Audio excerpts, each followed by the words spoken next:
Assalamualaikum warahmatullahi wabarakatuh. Selamat pagi Pak.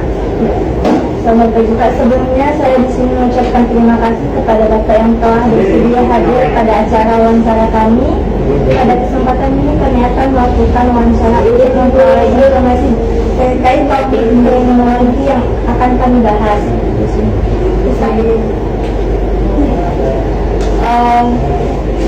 Nama-nama siapa? Sekarang nama saya Iman Sari. Pak, perkenalkan bisa Anda sampaikan. Kenalkan nama saya Iwan Pujaya. Oke, Pak, tentang kriminologi. Kriminologi yang kami tahu itu adalah ilmu yang mempelajari tentang kejahatan, pelaku kejahatan, penyebab terjadinya kejahatan, serta upaya penanggulangannya. Dalam kriminologi itu kan kejahatan dipandang sebagai gejala sosial yang dipengaruhi oleh banyak faktor seperti ekonomi, lingkungan, pendidikan, dan keluarga hingga pergaulan. Nah, pertanyaan pertama Pak, mengapa ada pelaku kejahatan yang setelah dihukum masih mengulangi perbuatan? Terima kasih. Jawab ya. Maaf, saya memperkenalkan diri. Nama saya Haidar Irawan. Saya mewakili Kades Ibda Nikmat Abadi SAK. Kebetulan beliau lagi ada kegiatan di Polres, jadi saya ditunggu untuk ini wawancaranya ini kan. Dari dihukum ya, kualitas semua dia tahun ini.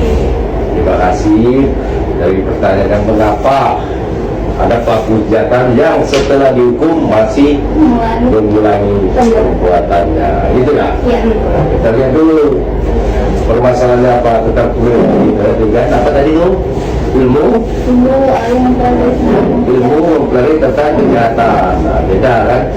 Krim kejahatan, kronologi hukum kan? Berarti ilmu yang boleh tentang perbuatan tahu tak pidana kejahatan. Nah, kenapa masih ada pelaku kejahatan setelah dihukum masih melakukan perbuatannya? Nah, kita lihat lagi, balik lagi ke pelaku itu sendiri. Apakah pelaku melakukan tindak pidana kejahatan itu karena faktor ekonomi atau faktor lain seperti narkoba, judi online? Nah, kan, biasanya untuk memenuhi kebutuhannya. Tapi kita lihat tren saat ini atau sekarang ini kebanyakan bukan faktor ekonomi sih. Karena kemauan, gaya hidup, narkoba, kan? Judi online. Nah itu kita lihat di sekarang. Itu kan masalah makan perut, kami nggak makan pak, karena ekonomi. Iya, itu kan enggak. Maksudnya, tapi itu tren-tren sekarang ini ya faktor. Tapi itu narkoba. Nah, itu yang ini. Mengapa pelaku kejahatan yang sudah lagi masih perbuatan? Nah, kembali lagi itu kata saya tentang ancaman hukumannya. Nah, tugas polisi kan melakukan penyelidikan, menemukan tersangkanya, pelakunya.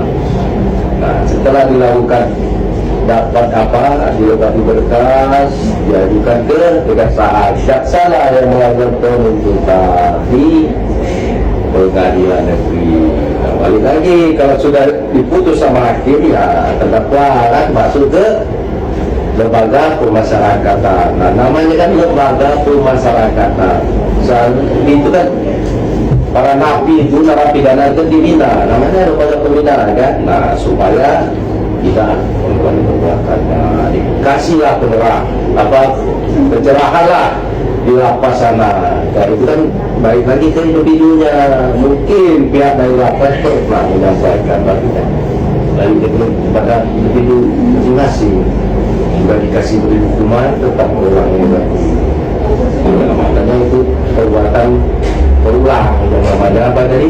Residivis. Kenapa disebut residivis? Jadi itu perbuatan berulang itu. Kalau kamu sekali, siapa nih? Nah, baru kena misalnya contoh. Nah, itu bukan residivis dia. Kalau kamu udah pernah ada catatan, pernah dihukum, pernah inkrah, itu namanya residivis, perbuatan berulang. Hukumannya juga ya pasti agak naik ya, karena berarti kan nggak ada terjerat. Sebenarnya udah terjerat. Balik lagi nanti ke lembaga pemasyarakatan, Pak LP. Di sana kan napi juga dibina sebenarnya, ya kan? Namanya lembaga pemasyarakatan. Kalau dulu apa pasal sipil kan, sekarang kan nggak ada, nggak dibuang sih pasal itu. Jadi sana kan dibina deh, ada ininya, sub-subnya ini bagian rohani, ini bagian mental, ini macam-macam. Nah itulah pembinaan, bentuk pembinaan di sana. Ya, berarti kalau kayak bekas mantan napi Pak, misalnya kan dia ngelakuin beberapa tahun nih, jadi ngelakuin lagi, naiknya dia kayak kasus gitu.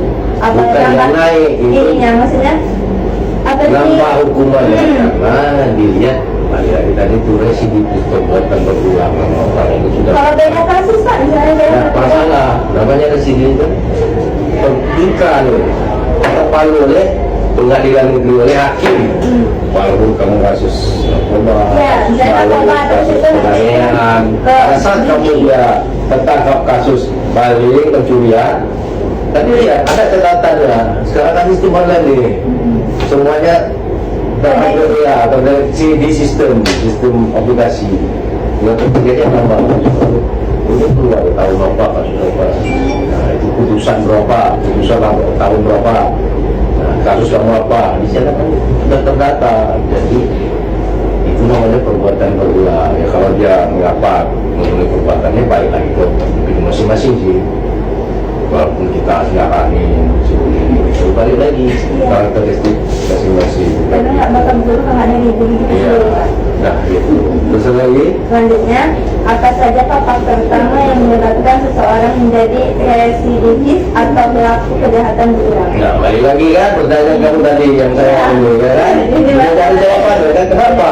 Jadi ya itu kata saya tadi, bukan masalah faktor ekonomi, pengangguran banyak, balik ke narkoba, gaya hidup pergaulan, ya mungkin biasanya di lot ya, Biasanya anak muda ini kalau naik kawannya kan berpengaruh satu. ya pengaruh lingkungan juga bisa. Kalau kamu berkawan sama orang anak santri, Ikut ya, itulah yang dibilang. Iya. Kalau kita bukan sama orang yang jual minyak wangi, kita ikut. iya benar, apalagi lingkungan kamu ikut. Ya kalau ini Ikut, walaupun katanya enggak itu besar ya kayak. balik lagi, iya balik lagi tadi kenapa? Tadi kan udah saya jawab kan, kenapa menjadi residivis atau pelaku kejahatan, itu ulangnya balik ke orang masing-masing sih. Kayak gitu aja. Kenapa dia mau melakukan ini? Berarti nggak ada pikirannya. Itu ada lagi. Ada. Terus Selanjutnya,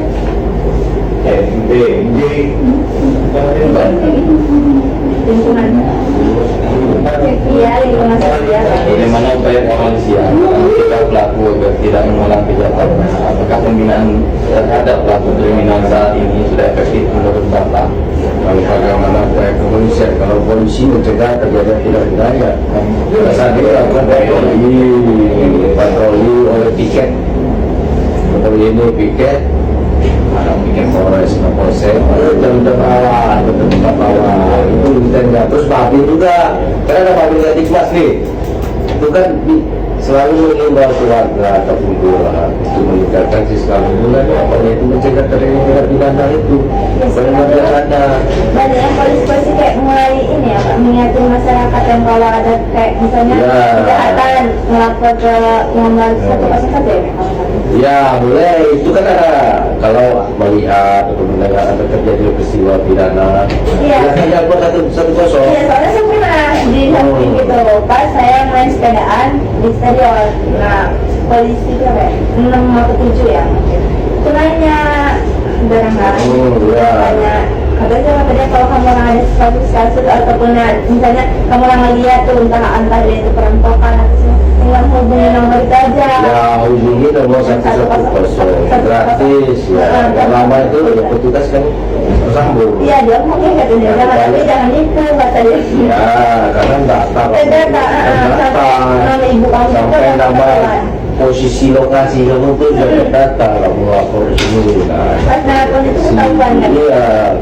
Nah, bagaimana upaya polisi dalam rangka mencegah pelaku yang tadi mengulangi kejahatan, itu dalam rangka mungkin apa namanya Pak Wali melakukan sabang ke desa-desa atau waktu ini kelurahan atau mengimbau warga lah, masyarakat yang mampu lah minimal masang CCTV kan untuk masih Ya banyak sih, kan udah banyak dipasang di ya orang tuh walaupun setidaknya kayak Ya. kecelakaan tuh korban tabrak lagi. ya itu kan sangat membantu tuh proses penyelidikan dan Atau penyidikan. Karena polisi ini mungkin nggak itu kubat Iya, kayak karena personilnya kan terbatas kan ya personilnya terbatas. Apakah pimpinan terhadap pelaksanaan ini sudah efektif? Kalau menurut saya ya tergantung lagi, balik lagi ke itu dulu tadi ya, selapas lagi namanya lembaga pemasaran pembinaan narapidana yang terhukum atau sudah inkrah oleh putusan pengadilan bisa dapat dibina lagi, ada rohanian, ada ininya apa namanya kegiatan-kegiatan sosialnya untuk apabila narapidana itu keluar sudah menjalani supaya bisa kembali ke masyarakat lagi tidak lagi perbuatannya. Kalau kita ya balik lagi kata saya itu karakter masing-masing mulai kita jeli-jeli Oh, pemerintah kata ya kan, kalau dijual lagi udah beda lagi. pengaruh juga tadi ke lingkungan. Kalau kamu baik, jelas kamu baik. Kalau kamu jelek, tapi mau ya kadang-kadang begitu pengen nggak jelas itu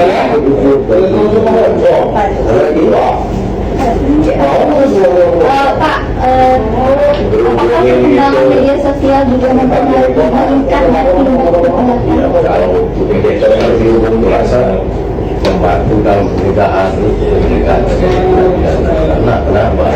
Karena media sosial sekarang ada kan, apalagi rata-rata orang memegang HP bisa melakukan rekaman, itu sangat membantu sebenarnya. Kayak di kemarin di Pirali, Kota Bumi, Bobaling, Bogor, ada ya, tembak, bahwa penembakan itu kan nggak dapat kan? Minimal dia persempit ruang gerak para pelaku. Kalau di media sosial kan luas nih, ya.